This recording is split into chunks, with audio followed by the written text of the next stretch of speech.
Dear Amanda Marcotte, my name is M, and I'm addressing this video to you specifically for several reasons. First among them is that you are a fellow Texan. This imparts upon you certain courtesies and privileges I have not given your feminist friends. Additionally, I wish for you to have a better understanding of the manosphere in general, and MGTOW specifically, because I believe that many of your misperceptions can be corrected if you are addressed in a manner that is less combative. As a former male feminist and former frequent commenter on both atheist blogs and feminist blogs, I believe I am well suited to clear up some of your misperceptions, especially about MGTOW. Now, I do not claim to speak for all MGTOWs, nor am I affiliated in any way with the MRM or any PUA sites. But as a former male feminist and current Texan, I hope to clear up some things, in hopes that your animosity towards men's groups will be abated and result in correcting some of your perceptions that are distorting your writings about us. First of all, it is not true that all members of men's groups hate women. True, some do, but the same can be said for feminist groups. Additionally, not all female allies of men's groups are self-hating women, or are suffering from some form of Stockholm Syndrome. Just because women choose not to agree with feminism, in whole or in part, does not mean they are being manipulated or abused, just that they do not agree with feminist dogma as it's currently fashioned after its third wave. As for MGTOW specifically, I can tell you that men come to MGTOW for a variety of reasons, but the primary one is to find an identity and purpose that is not centered on having a woman in their lives. This may or may not be easy for a woman like yourself to understand, but try to remember a time in your life when it was hard for you to get men to come into your life, or a time when you felt the boys did not like you, as if you were not pretty like the other girls, or there was something awkward about yourself that made you feel unattractive. Many women I know personally practically define themselves by whether or not they have a boyfriend in their lives. And these are normal women, or what MGTOWs would call blue pill women. Many men find themselves in a similar situation. Other men come to MGTOW after having a woman in their lives, and for reasons that are perfectly understandable, the relationship ended, and these men lost their sense of self. For these men, MGTOW is not about hate, it is about love. Learning to love oneself again. So it is not that these men cannot attract a woman, nor is it that they can't keep one. Many have children with these women. And just because, over time, people tend to tire of each other, the relationship ended. There are similar men that when the relationship ended, for reasons that are complex and delve into dark parts of human nature, the relationship ended badly, and great harm was done to these men's lives. In some cases, the harm was so great that they nearly ended their lives. For these men, MGTOW is about saving men's lives. It's about reducing the suicide rate, and I am sure you will agree that saving human lives is important. To this end, some anger may be needed to give these men some fight and the will to survive. But this anger is not hate. Hate is such a strong word. Women can do a great deal of harm to a man's life nowadays, if they so choose. Admittedly, most women choose not to. But to blame the man as if he was the one who initiated such ire is not always true in a form of victim blaming.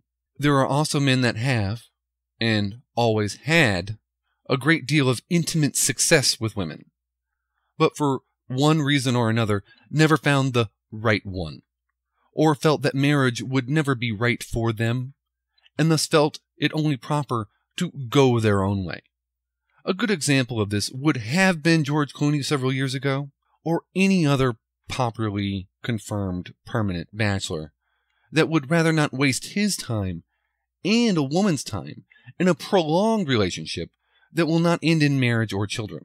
This is not so much a selfish lifestyle, but rather one that is honest with those around him and honest with himself. For these men, the core of MGTOW is self-fulfillment, self-actualization, and learning to be a human being, and not a human doing.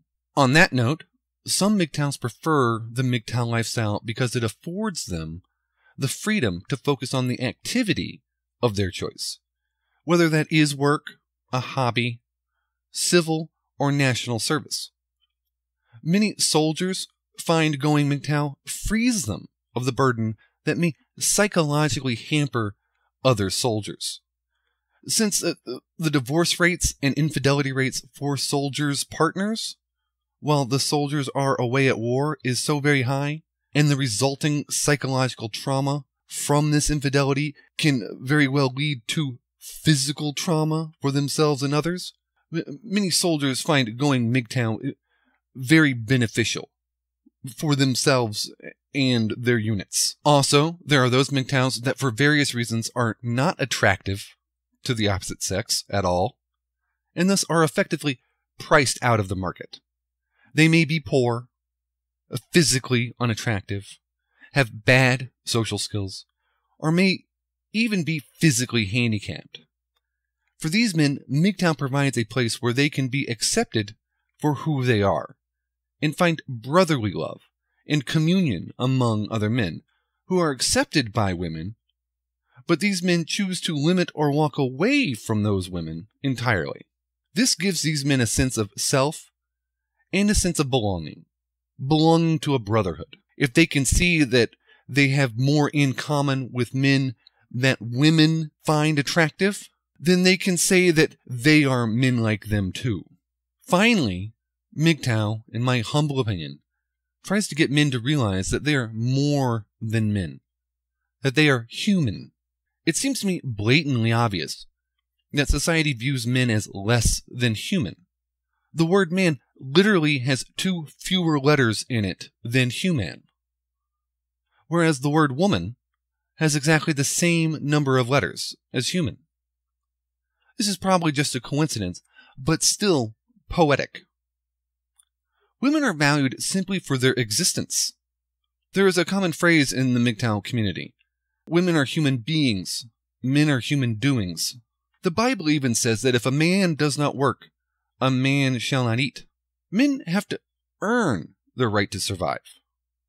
We see this with more homeless men on the street than women, more dead men on the job, etc. But if you need basic criteria for what makes someone a MGTOW, if they so choose to call them that, the only 3 basic criteria one needs to meet if he wishes to call himself a MGTOW is 1, he must be a man. 2, he cannot be married. And 3, he must be an anti-feminist. I pose to you, Ms. Marcotte, these equality questions. If women have the right to choose whether or not to reproduce, then why is it that men do not? If women can choose to abandon their children at a hospital, and thus their maternal responsibilities without legal repercussions, then why is it that men cannot also abandon their paternal responsibilities without legal repercussions?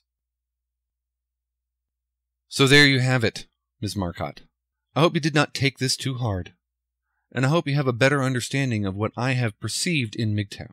MGTOW saved my life when all the feminists I supported for over a decade abandoned me, when everyone, including my own family, blamed me for her choice to leave, when I was so distraught that I lost everything due to depression, when my ex took everything, including my dog, and left me only our bed we slept upon, when I poured nothing but tears and beers, and feared that all those years were wasted, when sleep brought me nothing but nightmares of the clinic's lobby where I waited to pay for the termination of my own offspring, because I thought I was paying forward to our brighter future dawning, when my dog ran away because the new guy came a-calling,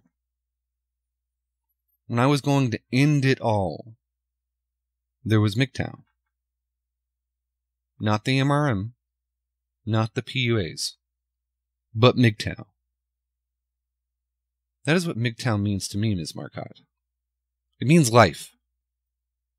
Nothing more. And definitely nothing less.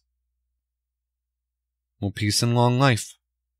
Yours truly, M.